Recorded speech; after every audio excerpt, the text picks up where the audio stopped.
Moving on, the Ministry of Electronics and Information Technology on Monday published draft online gaming rules under which it has proposed a host of measures to regulate what is estimated to be worth a $2.6 billion industry. These proposed rules are covered under the IT rules announced in 2021.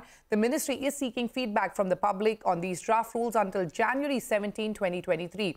Now, separately, Minister of State for Electronics and IT, Rajiv Chandrasekhar, said that online gaming companies would not be allowed to bet on the outcome of the games and expressed optimism that online gaming rules will be ready early next month. To talk to us about the impact of the rules on the online gaming industry, joining me now is Trivikraman Thampi, co-founder and co-CEO of Games 24/7. Trivikraman, welcome to Startup Street. The release of the draft rules brings online gaming under the Uniform Central Regulation. What do you make of this? How impactful are the rules in enabling India to become a global leader in online gaming and expand, create in India and brand India? Thank you, Shruti, for having me.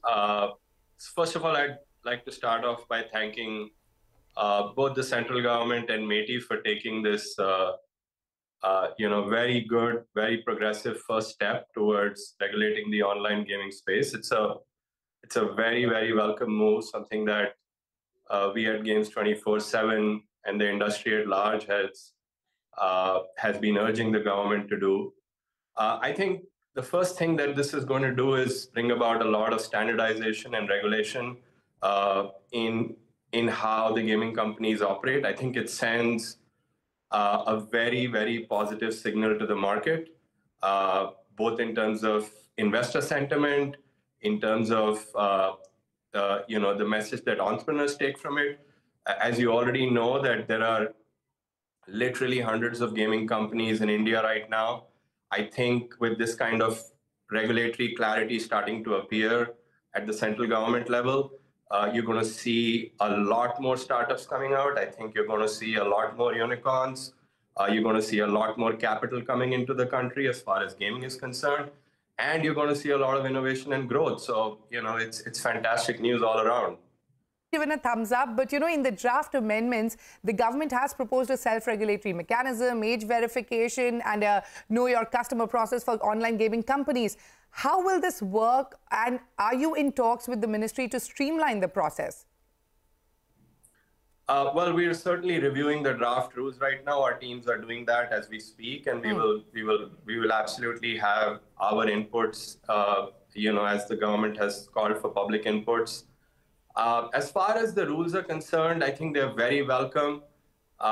You mentioned KYC, age gating in terms of protecting children, but there are a number of other things that the rules bring out, which is on the side of responsible play.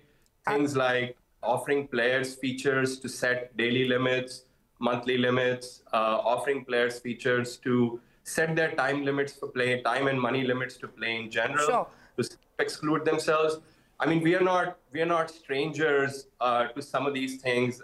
Games 24/7 is part of the e-gaming federation. Yes. The e-gaming federation has a very rigorous code of conduct that's been in place for the last 3 to 4 years now. Trivikraman, picking up from what you're just saying, the move comes as a response to the long demand to regulate the space, which also involves several online gaming platforms dealing with real money transactions. In the past, we've seen a few Indian states have made efforts to curb these real money gaming platforms, and amidst increasing cases of addiction and, financial risk, as per the principles laid under the rule, wagering on the outcome of a game will not be allowed. Your views on this, and does this put an end to the legal battle gaming companies have been fighting? Is there enough clarity on game of skill and game of chance now?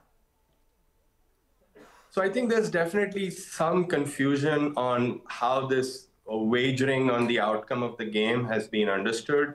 If you read the draft rules, I think what they have done is made it very clear that betting and gambling will not be allowed. And betting and gambling is prohibited both under the Central Gaming Act and pretty much every state act in India. And I think what they have done, which is very interesting, and we are obviously studying this, is allowed self-regulatory organizations like the e-gaming federation to register games. So every game that is launched that is going to offer users the potential to both put money into the game and have the potential for for earning prize money from the game, or any such game would have to be registered with an SRO. And then it is the SRO's responsibility to ensure that these games are not falling afoul of the betting and gambling laws in the country. And I think that's what is meant by the comment that you just gave around wagering on betting on the outcome of a game. Outside of that, the draft rules by themselves are actually designed to regulate games of skill played for real money. On your question about whether this will resolve all the legal issues, I think certainly this is a very strong positive message from the central government, recognizing what is a sunrise sector, and as you pointed out, is generating over $2 billion in revenues now.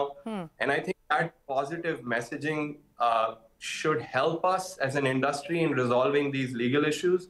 Okay. But we're still, as I said, in the process of reviewing the rules and trying to figure out how it can help in some of the issues. All right, before we quickly wrap up, one final question, and this is on a separate note. The GOM set up by the GST Council to look into taxation of online gaming and casinos submitted its report to Finance Minister Nirmala Sitharaman last month. Though we have not yet heard from them on the framework, what are you hoping for? And on GST and TDS, which are both matters of concern as of now. Right. No, I mean, I think, this step by the central government and MeitY is exactly what the industry needed. And the next step would be a similar progressive step on the taxation front. As far as GST is concerned, our ask of the central government has been, we are willing to contribute, we want to contribute more to the exchequer as this industry is growing.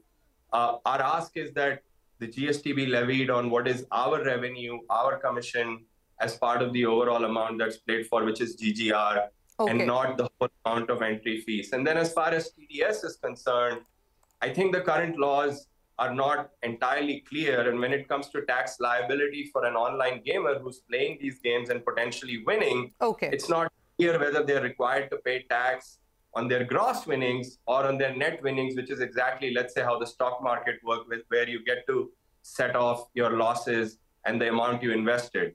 And I think bringing clarity on front and clarifying that it is on the net winnings that online gamers must pay taxes would be a tremendously progressive step, again, as far as the online gaming industry is concerned. All right, Trivikram, we've completely run out of time, but many thanks for joining us on Startup Street and elaborating on how these rules are going to affect the online gaming industry. Many thanks once again for joining.